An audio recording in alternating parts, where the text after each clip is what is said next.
Okay, Assalamualaikum. Saya cuba untuk menggunakan phone yang berbeza. Sekarang okay? No? Yes? No? Yes? Sound okay? Sound okay? Okay, perfect. Alhamdulillah. Kejap kita tunggu. Okay, dah dengar dah. Okay, Alhamdulillah. Alright, apa yang saya cakap tadi? Oh my god. Untuk kali ketiga saya cakap saya dah post semalam untuk announcement live bersama dengan Tun pada hari ini. Tapi saya ada nyatakan subject to change sebab saya kena sentiasa flexible dengan situasi dan juga keadaan Tun. Jadi Alhamdulillah kita masih dapat teruskan tapi diawalkan setengah jam. Saya harap mereka yang masih lagi tidur ataupun tak dapat tengok saya punya IGS about perubahan masa, maybe you guys boleh tengok selepas ni, ataupun kalau ada part yang interesting, record this dan cut it out supaya korang boleh spread this video around, okay? Saya nak cerita sedikit kenapa, macam mana tercetusnya idea untuk buat bersorangan bersama. So, masa COVID-19 mula merebak menular di Malaysia, para selebriti termasuk saya, kami agak vokal di Instagram. We keep on sharing, reposting berita dan juga informasi tentang COVID-19, but I felt like it was not enough for us to just reposting dan juga share di IGS. So I said I have to do something untuk utilize our platform dan juga network untuk spread the information dan betapa bahayanya wabak ni. Jadi saya ambil pendekatan untuk buat this session live bersama dengan public figure dan juga celebrity untuk sama-sama educate rakyat Malaysia dan juga memberi informasi tentang, look guys, this is serious. Jadi Alhamdulillah setelah bersama dengan Nora, dengan Rosa, dengan Datuk Siti Nurhaliza, sekarang saya bersama dengan idola saya Tun M. Pada hari ini saya nak tanya sebenarnya banyak benda-benda berkaitan dengan situasi sekarang dan juga pertanyaan-pertanyaan yang terbuku dalam hati ramai orang, bukan sahaja saya. Jadi hopefully apa yang kita akan bincangkan pada hari ini dapat memberi manfaat dan juga inspirasi kepada diri saya, kepada anda semua yang mendengar dan seluruh rakyat Malaysia yang lain. Dan I'm gonna start searching for Cik Dot Official. Bunyi bising sikit Sorry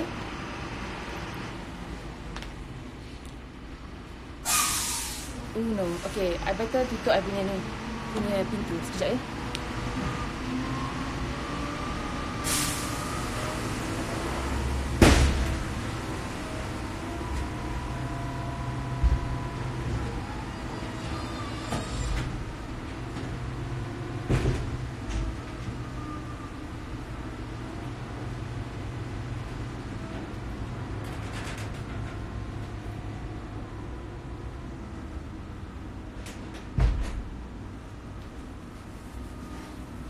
Okay, ni lah antara cabaran-cabaran bila buat live dekat rumah ni kan.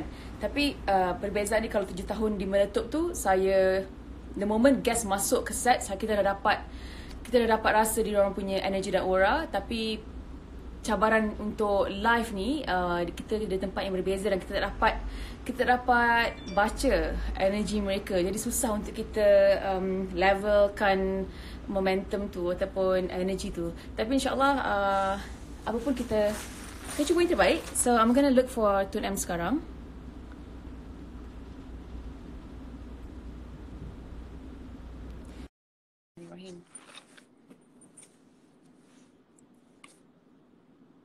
Sudah request. Kita tunggu untuk tim Tun M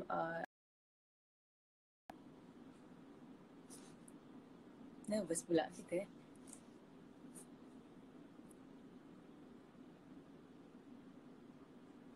Dapat tak request saya? Ada pegawai Tun M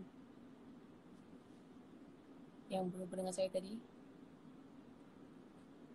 Okay, waiting for Cik Official to approve.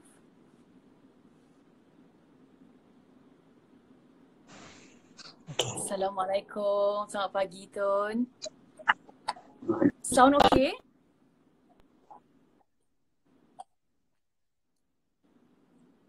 Tun boleh dengar saya dengan clear?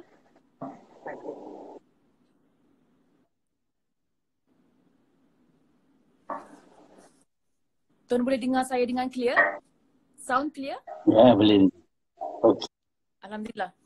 Sebelum saya teruskan, Tun, saya nak perkenalkan diri saya dulu. Saya Nilofa, pelakon, pengacara TV, usahawan yang berkecimpung dalam industri seni dah 10 tahun, dalam bisnes dah 7 tahun.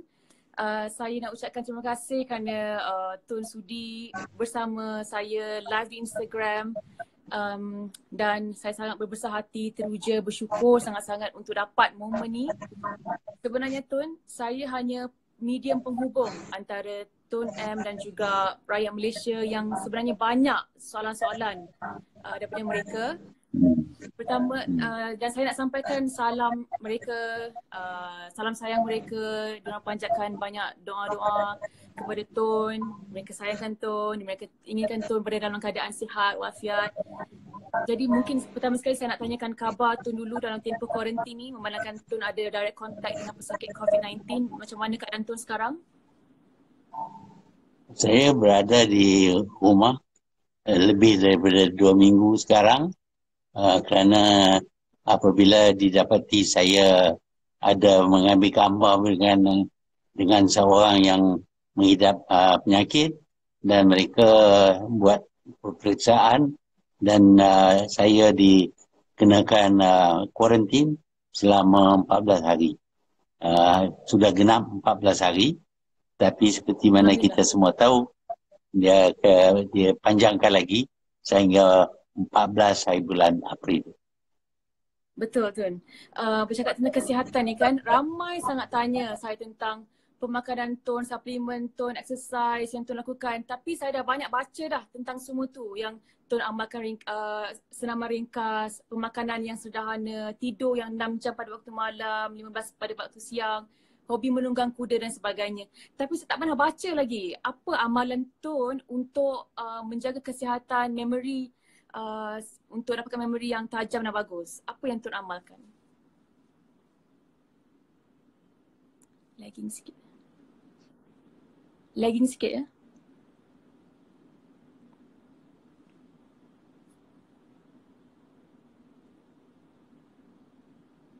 Kejap ya, kita tunggu. Ada masalah lagging sikit.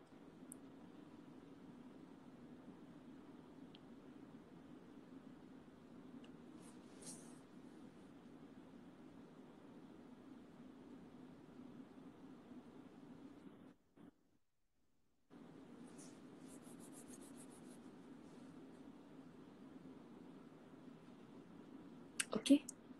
Tun nak saya ulang balik soalan tadi atau Tun dengar? Boleh ulang balik? Boleh. Boleh ulang balik? Ramai yang tanyakan saya. Boleh. Ramai yang tanya saya tentang cara Tun jaga kesihatan, pemakanan, exercise. Tapi saya dah banyak kali baca di artikel-artikel di luar sana yang menyatakan Tun amalkan pemakanan yang ringkas, pemakanan yang sederhana, senaman ringkas, tidur 6 jam pada waktu malam, menunggang kuda dan sebagainya. Tapi saya tak pernah baca lagi apa amalan Tun untuk menjaga kesihatan memori yang bagus dan tajam.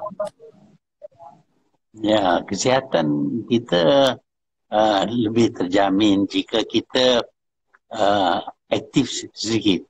Kalau kita bila letih sedikit, kita tidur lama-lama, itu mengurangkan exercise kita. Jadi kita perlu aktif dan perlu baca, tulis, dengar, cakap dan sebagainya dan menggunakan segala panca indera supaya kita tidak jadi lemah kerana tidak menggunakan segala yang ada kepada kita. Baik Tun. Macam saya sangat kagum dan impress dengan tabiat ataupun sikap membaca Tun. Tapi ramai juga yang nak tahu, what books have influenced you the most dan berapa lama Tun luangkan masa untuk baca buku sehari-hari? Ya, saya baca buku. Saya tak boleh duduk jam tak buat apa-apa. macam mana pun ada surat khabar ataupun magazine ataupun buku novel ya kepada saya dan saya baca. Bila saya baca ini, saya berasa masa tidaklah begitu slow perjalanannya. Dan saya baca banyak jenis buku, terutamanya berkenaan dengan sejarah. Waktu ini saya baca berkenaan dengan sejarah Empire orang Mongol. Ini Empire amat orang? menarik. Orang Mongol, Mongolia. Okey. Kerana dianya ada kaitan dengan sejarah negara kita juga. Apa yang berlaku di sana mempunyai kesan selepas itu kepada negara kita. Sebab itu kita perlu tahu tentang sejarah negara-negara ASEAN, negara-negara Asian. Kerana dulu semasa saya di sekolah, saya belajar berkenaan dengan Eropah, tak belajar berkenaan dengan Asia. Ya, sekarang ini saya ambil masa untuk baca buku sejarah berkenaan dengan negara-negara di Asia ini. Okey Tun, budaya membaca di kalangan rakyat Melayu ataupun rakyat Malaysia ni sendiri memang sangat kurang budaya membaca. Saya pasti lagi-lagi kita kena kuarantin lagi 3 minggu ni Tun, ramai sebenarnya yang nak ada sikap membaca ataupun nak ada tabiat membaca tu. Tapi mungkin ramai juga yang tak tahu macam mana mahu mulakan tabiat ataupun sikap membaca. Mungkin Tun ada nasihat untuk orang yang baru nak mulakan dan nak make sure membaca tu konsisten. Ya, kalau kita baca buku cerita, novel, maka dia amat menarik. Kadang-kadang kita dapati ada buku-buku yang tak dapat kita letak. Kita nak baca sampai habis. Masa kita nak tidur pun kita baca. Pasal dia interesting dan kita nak tahu apa yang akan berlaku selepas ini. Jadi pandai orang yang menulis ni, author ni, bila dia habis satu chapter, dia ada satu perkara yang berlaku yang hanya boleh diketahui kalau kita baca chapter yang menurut. Jadi ini kita bila mula suka baca novel, buku-buku cerita, kita akan gemar untuk membaca. Lepas itu kita dapat baca buku-buku sejarah umpamanya, bukan yang ditulis bukan sebagai sejarah, tapi sebagai cerita semasa dahulu. Apa dia yang berlaku dahulu.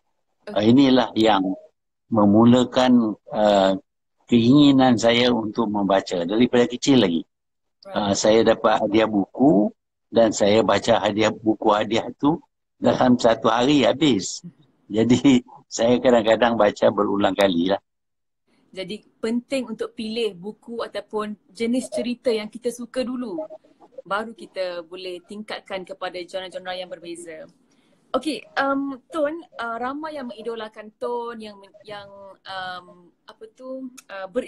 menjadikan Tun sebagai sumber inspirasi. Jadi siapakah sumber inspirasi Tun dan mungkin siapakah sumber inspirasi Tun dahulu? Ya, kalau nak kata secara benar, tak ada sesiapa yang lebih saya utamakan daripada Nabi Muhammad itu sendiri. Kerana dia adalah orangnya yang menukar bangsanya daripada jahil kepada yang begitu cekap sehingga dapat mendirikan satu tamadun yang terkenal di dunia. Ini satu contoh yang cukup baik. Dan ini selain daripada itu ada juga tokoh-tokoh lain dalam sejarah. Umpamanya seorang Tsar Russia yang menukar Russia daripada negara mundur kepada negara maju. Orang ini mempengaruhi fikiran saya dan menjadi inspirasi kepada saya. Okey Tun, mungkin nasihat yang paling terkesan ataupun paling berguna yang Tun pernah terima dan masih Tun praktikkan sehingga ke hari ini. Ya, pesannya datang daripada ibu saya. Ibu saya berkata kepada saya, jangan kalau pergi mana-mana duduk terlalu lama kerana orang ada kerja lain dan kita mengganggu kerjanya. dalam bahasa Inggeris, don't overstay your welcome. Sebab itu apabila saya dah menjadi Perdana Menteri selama 21 tahun, saya berpendapat bahawa mengikut nasihat ibu saya, eloklah saya pergi. Jangan orang bosan dengan saya. Okay, Tun, sebenarnya ramai juga yang memberitahu yang sebenarnya Tun membawa buku nota kecil ke mana-mana sahaja Tun pergi. Jadi saya nak tahu apa yang Tun jot down dalam buku nota tu. Mungkin boleh ceritakan sikit kepada kami. Yang pertamanya, kita tak boleh percaya kepada ingatan kita. Kita selalu lupa. Sebab itu apabila kita lihat sesuatu yang menarik, kita catatkan. Dengan itu kita tak akan lupa. Dan buku ini mempunyai segala apa yang saya lihat dalam perjalanan saya, dalam perbincangan saya, dalam pembacaan saya. Saya catatkan sedikit perkataan yang memperingati kita akan apa yang telah saya baca ataupun lihat. Dan ini menjadi panduan kepada saya. Dan semasa saya dulu jadi Perdana Menteri, saya guna buku itu untuk memperingati ahli-ahli jemaah menteri berkenaan dengan apa yang mereka tidak buat, apa yang mereka harus buat dan sebagainya. Berada di posisi Tun ni bukan semua orang boleh lalui. Bermacam cabaran, bermacam masalah yang Tun kena hadapi kan. Tapi Tun nampaknya macam Tun overcome stress dan problem tu dengan sangat tenang dan positif. Saya pun nak nasihat daripada Tun macam mana nak stay positif dan tenang untuk hadapi masalah ataupun cabaran. Kalau kita fikir ke belakang, kita akan ingat bahawa banyak masalah yang kita hadapi, tetapi akhirnya terdapat solution ataupun cara mengatasinya. Jadi semua masalah akhirnya akan dapat diatasi lambat laun. Sebab itu kalau kita terlangsung memikir berkenaan dengan masalah ini sehingga tak dapat makan, tak lalu makan dan sebagainya, dia tidak membawa kepada resolusi tentang masalah ini. Adalah lebih baik kita anggap ini perkara biasa dan lambat laun dia akan diselesaikan.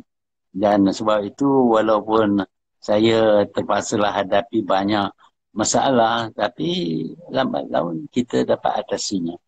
InsyaAllah. Dan saya, ini soalan yang lebih serius Tun. Tun merupakan antara pemimpin yang paling lama berkhidmat dan Tun dah melihat Malaysia dalam pelbagai fasa. Sama ada baik berkaitan dengan wabak maupun financial crisis. Jadi dengan apa pendapat Tun, your personal opinion, bagaimana Malaysia ingin bangkit dari fasa COVID-19 ini Tun? Ya, kita mesti berdisiplin, mengawal diri, mengawal nafsu. Kalau kita ikut nafsu, ikut kehendak hati, maka kita akan lakukan benda-benda yang tidak membawa manfaat kepada kita. Tetapi kalau kita berdisiplin, kita kawal kehendak kita, perasaan kita, maka kita boleh terima sekatan seperti tidak boleh bergerak, tidak boleh keluar rumah dan sebagainya. Dan akhirnya kita tahu ini akan tamat. Yeah. Tapi ini mungkin mengambil masa yang lama, tetapi kalau kita kuat mengawalkan perasaan kita, nafsu kita, keinginan kita, semuanya akhirnya akan selesai. Saya pasti Tun tahu yang setelah seminggu, peratusan 95% rakyat Malaysia dah pun dengar kata dan mengikut arahan untuk duduk rumah. Tapi masih ada lagi 5% golongan yang ambil mudah, masih lagi melepak di luar dan juga mungkin bakal ejen penyebar wabak ataupun virus COVID-19 ni. Kalaulah Tun dapat jumpa 5% golongan ini face to face, apa yang Tun nak cakapkan dekat diorang? Dekat mereka semua ni. Saya nak minta tolonglah ikut peraturan. Kerana peraturan ini baik bagi kamu. Kalau kamu tidak ikut peraturan, mungkin kamu akan jadi mangsa, akan dapat jangkitan daripada orang lain. Dan jika kamu sudah berada dengan penyakit ini, kamu akan membawa penyakit ini kepada keluarga dan ahli rumah dan sebagainya, dan mereka akan bernasib buruk kerana tingkah laku kamu. Oleh itu, jagalah, ikutlah peraturan supaya kita dapat selamatkan diri kita, keluarga kita dan negara kita. Betul Tun. Macam dari sudut perspektif saya sebagai business owner yang dah pun mempunyai perniagaan selama 6 tahun, hampir 6 tahun, mungkin Tun ada kata-kata nasihat untuk kami para peniaga, apa yang perlu ataupun apa yang mungkin kami boleh usahakan dalam keadaan situasi di kuarantin ni dan juga selepas habis tempoh kuarantin ni. Hampir semua perniagaan boleh dibuat daripada rumah. Terutama di zaman sekarang ini yang mana komunikasi begitu baik sehingga kita boleh beli, jual dan sebagainya online. Kita tak payah bergerak. Kita ada di rumah. Kalau kita keluarkan barang jahitan ataupun makanan ataupun membuat sesuatu barang, maka semua ini boleh dilakukan di rumah dan kita boleh jual melalui online. Ada orang yang akan mengutip dan mereka akan sampaikan barangan itu kepada pembeli. Jadi banyak benda yang kita boleh buat di rumah walaupun kurang selesa, tetapi di masa ini tak dapat tidak, kita perlu tukar cara-cara kita bekerja. Dan saya yakin kalau kita buat demikian tanpa keluar daripada rumah, kita masih boleh jalankan sekurang-kurangnya sebahagian daripada perniagaan kita. Betul. Saya pun tak nafikan yang saya dan tim mengalami masalah lah untuk cari approach yang berbeza. Tapi alhamdulillah disebabkan kekurangan ataupun keadaan sekarang, kami menjadi lebih kreatif untuk cari penyelesaian yang berbeza-beza. Dan seterusnya Tun, saya sekarang ramai juga yang mungkin nakkan nasihat Tun dengan bagaimana untuk mereka uruskan urusan kewangan dalam keadaan sekarang ni. Mungkin Tun boleh nasihatkan agar mereka kena manage dia plan kewangan, cara berjimat-jimat dan anything that you want to say. Dalam keadaan ini, biasanya pendapatan kita berkurangan. Oleh itu, perbelanjaan kita juga perlu dikurangkan. Ada perkara-perkara yang tidak begitu penting yang boleh kita tangguhkan ataupun ketepikan kerana kita tumpu hanya kepada perkara-perkara yang penting seperti mendapat makanan dan sebagainya, mencari berniaga secara baru dan lain-lain. Dengan itu maka kita buat cara hidup yang baru. Cara hidup di rumah, seolah-olah rumah itu menjadi kedai kita ataupun pejabat kita. Dan kita sekarang ini komunikasi terlalu baik, tidak seperti dahulu. Kita boleh ada radio conference pun. Bercakap macam kita cakap sekarang ini, kita boleh bercakap dengan orang lain dan kita boleh bincang, kita boleh bahas dan sebagainya. Jadi kerana komunikasi sekarang ini begitu baik, banyak kerja yang dahulu tak mungkin kita lakukan, sekarang ini boleh kita lakukan. Kalau ada masalah yang besar yang perlu kita bincang, kita boleh bincang secara langsung dengan orang yang berkenaan. Betul. Adakah Tun ada cadangan-cadangan yang berbeza untuk menangani masalah COVID-19 ataupun would you do the same thing untuk mengarahkan semua kuarantin dan tidak keluar dari rumah? Ya, kuarantin adalah satu cara, tapi cara-cara yang lain seperti kebersihan diri, membasuh tangan, kita mandi dan sebagainya, dan kita aktif sikit dalam rumah kerana kita perlu bersenam. Saya ada bicycle dan treadmill, dan setiap hari saya buatlah sedikit, tak banyak, tapi saya buat sedikit supaya kita terus menggunakan otot-otot kita dan tubuh badan kita, kerana satu daripada naluri manusia ialah kalau sesuatu anggota kita itu tidak diguna, dia menjadi lemah. Umpamanya kalau kita selalunya tidur, bila kita bangun, kita dapat tidur, kita dah tak kuat. Dan kita tak kuat nak berjalan pun. Sebab itu menjadi aktif adalah satu cara. Aktif bukan saja daripada segi gerakan badan, tetapi juga akal fikiran. Kita baca, kita tulis, kita kalau boleh kita bahas dan sebagainya. Ini menjadikan tubuh badan kita lebih sihat. Inilah yang saya lakukan. Tun, dari segi pemerhatian Tun, apa yang membezakan orang muda ataupun anak muda zaman dahulu dan juga anak muda zaman sekarang dari segi cara pemikiran, dari segi matlamat mereka dan juga perwatakan mungkin? Kita terpengaruh dengan keadaan di sekeliling kita, environment kita. Umpamanya di waktu saya dilahir 90 tahun dahulu, keadaan sekeliling bukan seperti sekarang ini. Rata-rata terdapat kemiskinan. Dan peluang-peluang pekerjaan pun tak banyak, dan orang asing pun tak banyak. Tetapi anak yang dilahirkan sekarang ini menganggap bahawa keadaan di sekelilingnya memang begitu, seolah-olah daripada zaman ke zaman. Tetapi sebenarnya apa mereka lihat ialah perkembangan semasa, dan mereka dipengaruhi oleh perkembangan semasa.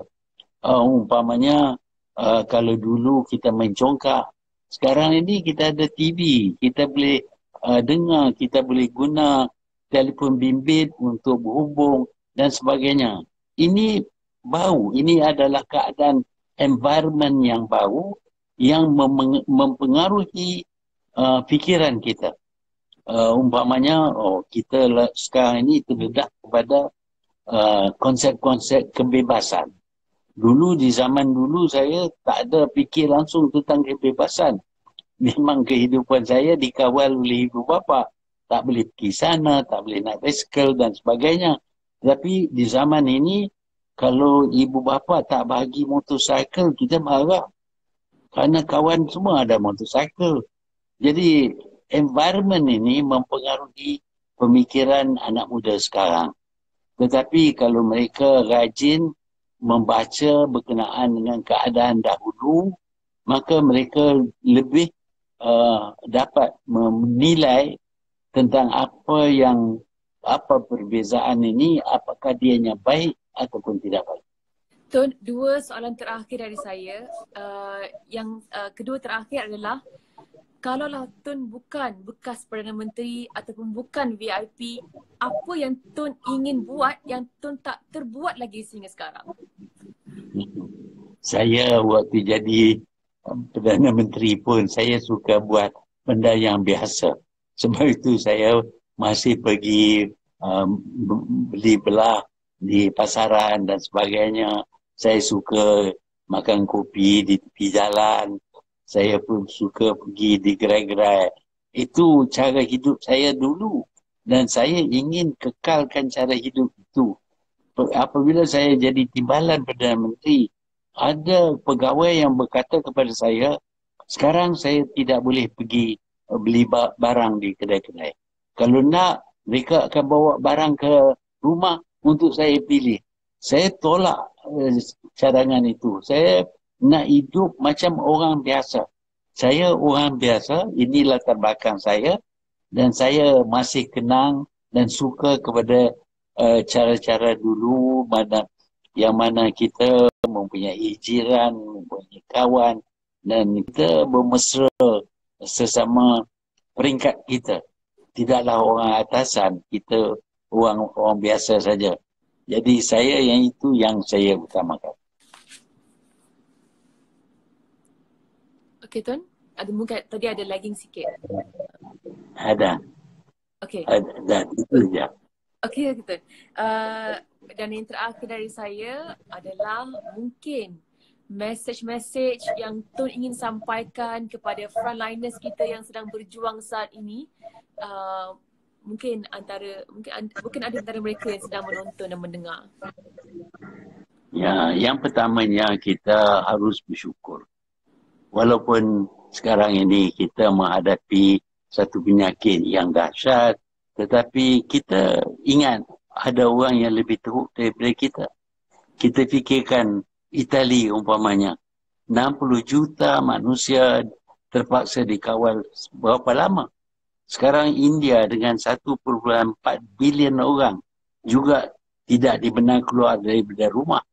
Tetapi kita di sini ada kawalan gerakan saja. Kita masih boleh keluar kalau ada kerja yang penting. Dan kita bersyukur kerana setakat ini frontline workers kita begitu dedicated sekali. Mereka menghadapi bahaya jangkitan, tetapi mereka sanggup menjalankan kerja supaya kita selamat. Sebab itu kita perlu bersyukur di Malaysia ini kerana negara kita ini amat terselamat. Saya peringat ramai orang bahawa kita ini dilindungi oleh keadaan alam sekitar. Umpamanya angin puting beliung daripada Lautan Hindi disekat oleh Pulau Sumatera, tak sampai ke kita. Sebab itu apabila berlaku tsunami, kita elak daripada tsunami kerana tsunami itu kena kepada Bandar Aceh sehingga hancur Bandar Aceh. Di sebelah timur pula kita mempunyai Pulau Filipina. Mereka setahun sampai 10 kali kena taifun. Tetapi kita terselamat daripada taifun kerana dilindungi oleh Pulau Filipina. Kita tidak ada gunung berapi, kita tidak banyak gerak gempa. Semua ini adalah nikmat yang kita terima di negara kita ini. Ya, memang ada masalah-masalah lain. Tapi masalah-masalah lain adalah masalah buatan kita. Bukan yang dikenakan kepada kita sebagai semula jadi. Sebab itu rakyat Malaysia perlu bersyukur tidak menimbulkan masalah di mana tidak ada masalah. Kita tidak suka kepada huru-hara dan kita selesaikan masalah kita secara terselamat, secara baik di antara kita. Itulah yang patut kita beri perhatian, bersyukuran dengan keadaan di dalam negara kita. Betul Tun. Mungkin terakhir, ada tak pesanan istimewa daripada Tun buat saya untuk teruskan semangat untuk berjaya di masa depan? Saya selama saya jadi Perdana Menteri dan sebagainya ingin melihat orang Melayu lebih keras bekerja untuk mencari pendapatan yang bertambahan. Masalah di negara kita ini ialah perbezaan pendapatan antara kaum dengan kaum dan ini tidak sihat. Sebaliknya kalau kita ingin mengatasi ini, kita perlu tingkatkan kebolehan kita, tingkatkan pendapatan kita. Dan ini kita boleh lakukan kerana kita tidak kurang daripada segi apapun. Hanya minat saja. Sifat yang ada kepada kita ialah sifat orang yang terlalu sangat bergantung kepada orang lain yang cuba cari jalan yang mudah. Sebaliknya kalau kita berusaha, saya yakin kita boleh mencapai kejayaan yang sama seperti orang lain. Oleh itu saya harap perniagaan akan Nilfa akan terus maju walaupun kita menghadapi masalah penyakit coronavirus. Amin, insyaAllah. Tun sampaikan salam saya kepada Bonda Tun Siti dan saya pasti dengan semua orang mendoakan yang sama, segala jasa dan budi Tun kepada kami rakyat Malaysia dan juga negara Malaysia, kami tak dapat membalasnya tapi kami dapat mendoakan Tun dalam setiap doa kami. Dan terima kasih sekali lagi kerana sudi bersama saya secara live di Instagram. Tun akan terus menjadi idola dan juga legend, seorang legend kepada saya. Terima kasih Terima banyak. kasih. Jaga diri Terima dan kasih. stay safe. Assalamualaikum. Waalaikumsalam.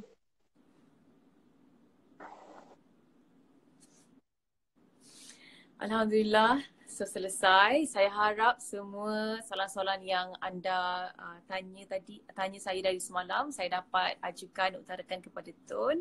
Dan tadi sekali lagi saya cakapkan, kalau ada